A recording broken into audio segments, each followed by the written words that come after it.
Olha, tão bonita. Meninas, olha só. Meninas e meninos. Eu queria falar sobre um assunto com vocês. Eu vou fazer uma vitamina enquanto isso. Por que eu vou fazer assim? Porque eu percebi que toda vez que eu quero compartilhar algo com vocês, eu paro no meio do caminho. Por que eu paro? Porque eu tenho um monte de coisinhas para eu fazer. E aí, se eu ficar tentando arrumar um tempo para poder parar e falar sobre todos esses assuntos, eu não consigo, porque a gente, faz sobrancelha, atende cliente, lava roupa, cuida da casa, lê a Bíblia, lê um livrinho, para poder abrir a mente, para ficar mais ligada nas coisas. E aí, tem um tempo que eu tô querendo falar com vocês sobre Uber. Quem gosta de pegar Uber aí, Os Uberos de plantão, dos plantonistas. E aí, eu tomei um Uber esses dias. Eu fui na casa da minha mãe quando eu tava voltando. E o Uber falou bem assim comigo que ele foi pegar um passageiro num determinado bairro. Chegando lá nesse bairro, essa cliente falou bem assim pra ele aguardar um pouquinho, e ele ficou aguardando na descida do morro, assim. Enquanto ele aguardava o Uber, veio 2 rapazes de moto. Ele tava descendo e os 2 rapazes vieram de moto e pararam do lado da porta dele, motorista, do Uber. Quando eles encostaram, eles falaram assim: perdeu. E ele falou assim: perdeu vocês. Ele soltou o carro e o Uber chegou no meio, pegou um trajeto mais difícil, até o motoqueiro dar a volta com garupa, ele já conseguiu estar longe, então não conseguiu ser pego pelos assaltantes. Por que eu tô falando isso? Porque às vezes a gente esquece de se colocar um pouquinho no lugar do outro, A gente chama o Uber, a gente conhece o nosso bairro, mas o Uber não. E quem tá ali no nosso bairro também não conhece o Uber. E a gente coloca as pessoas em perigo. Então, quando a gente chama um Uber, é pra gente já ficar no portão ou ficar já pronto pra aguardar o Uber chegar. Essa dica que eu queria falar e um alerta, pra gente poder contribuir com a segurança do Uber, Seja do que você pega aí, mas pra gente ficar ligada. Vou esconder minhas tapoé aqui. Por quê? Porque nesse caso o Uber conseguiu fugir não, conseguiu sair fora do assalto, desligou o aplicativo, foi pra casa descansar, mas ele falou, não tinha mais psicológico pra eu ir atender, por isso eu peguei e fui. Mas, já que você vai falar, e aí eu peguei o segundo Uber, comecei a conversar com o Uber, e aí ele falou realmente que era importante a gente ter essa atenção na hora de chamar o Uber, não ficar dentro de casa, já ficar o mais próximo possível da saída. E tem uns pontos que eu quero falar com vocês. Voltei, terminei minha vitamina, é nóis. Aqui, fala rapidinho, pra não ficar longo o vídeo. Por eu ter pego o Uber e ter avaliado algumas coisas, eu quis falar isso com você, Vou dar continuidade ao assunto. Uma das coisas que alguns Uberes falaram comigo: nunca pede Uber para estranho. Eu tinha o hábito de pedir, porque eu fico com o coração na mão quando alguém tá na rua, e quer ir embora e não tem aplicativo. Não sei se tem, enfim. E eu já fiz isso umas 3 vezes para pessoas que eu não conheço. E isso de fato é perigoso, e o Uber falou: não faça isso. Porque você tem que fazer a seguinte pergunta: por que essa pessoa no século XXI ainda não tem celular e nem aplicativo? Beleza? Outro ponto: não deixe o Uber esperando.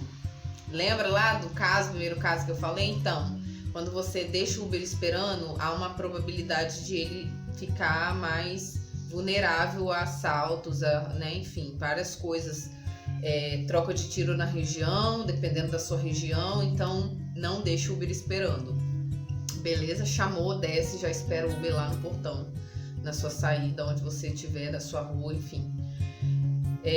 Terceiro ponto: avisa o Uber quando for para terceiros. Ou seja, eu tenho o hábito de chamar Uber para minha mãe. Eu tô em casa, ela fala: eu preciso ir lá em tal lugar. Aí eu vou, coloco o destino, a casa dela e o destino que ela quer. E lá na mensagem eu aviso: seu João, boa tarde. A minha mãe que vai estar embarcando com o senhor, minha mãe e meus irmãos, ok? O nome dela é Tereza. Aí ele manda um ok.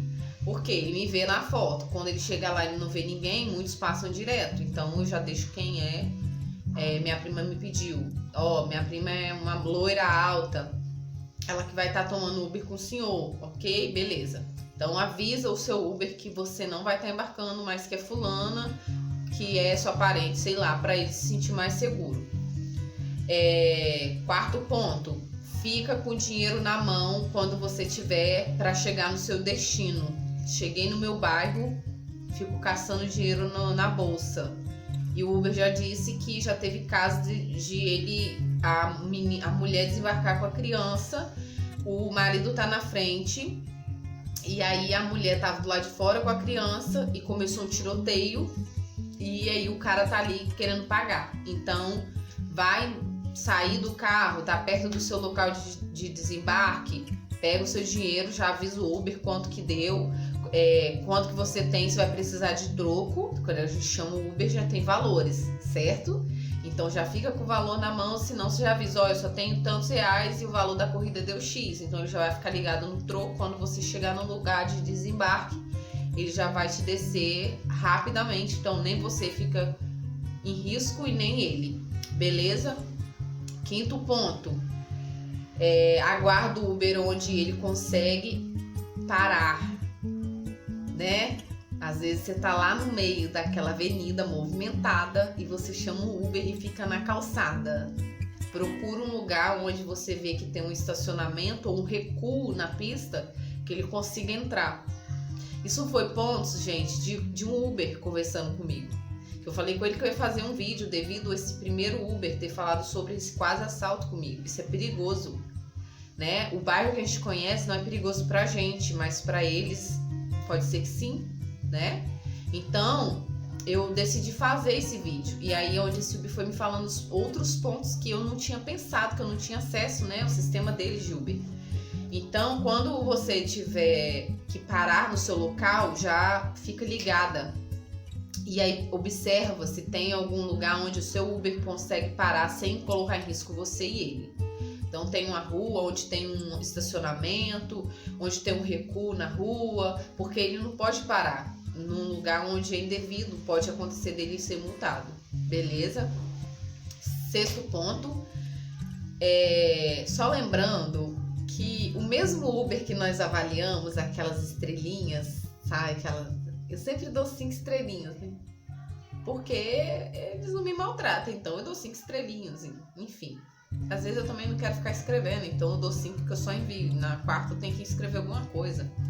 Mas normalmente não me maltratam, então eu ponho 5 e envio. Quando você desce, você também é avaliada. E aí, Thaís, eu não tô nem aí, eu que pago as contas, o problema é do Uber, se ele não quiser me avaliar de forma positiva. Engano seu. Quem é prejudicado é você mesma, bonita. Sabe por quê? Quando você é avaliada, se você tiver um desempenho ruim na sua avaliação, dependendo da localização que você estiver, os Uberes não aceitam a sua corrida. E aí você fica 2 horas tentando o Uber e não consegue. O último Uber que eu tomei, ele falou assim que a moça ficou 2 horas tentando chamar o Uber e não conseguia. E aí quando ela falou aquilo com ele foi lá olhar o desempenho dela e era baixo. Ou seja, ela talvez não era uma boa passageira, ou não era educada, ou era brigona, ou não sei o que ela era, mas ninguém dava boas notas para ela como passageira e automaticamente ninguém queria pegar ela para corrida, entendeu? Só existe um caso que dois casos que ele falou que poderia ser pega essa mulher, essa passageira. Quando ele põe um destino para um lugar onde ele vai para casa e ela tá no meio do trajeto dele, ele pega. Mas isso não é sempre. Ou seja, a maioria dos Uberes fazem isso. Porque se ele estiver no meio do trajeto e ela chamar e ele vê um mau desempenho num relacionamento ali de Uber consumidor, né? E aí ele acaba não tendo obrigação de pegar. E ele vê esse desempenho e não quer mesmo, né? Final do dia, tô indo pra casa descansar, vou querer gente falando na minha cabeça que não presta. Melhor não, né? Melhor ir pra casa em paz. Então, entenda que você também é avaliada. E quando você é avaliada de forma negativa, você automaticamente é prejudicada. Beleza? Eu espero que esse vídeo contribua com você, que você seja uma pessoa educada, dê bom dia, boa tarde, boa noite. Se não quiser conversar, fique muda, mas não seja arrogante, porque você paga pela corrida e não para ninguém suportar você, né? É isso. Que Deus abençoe e fique na paz.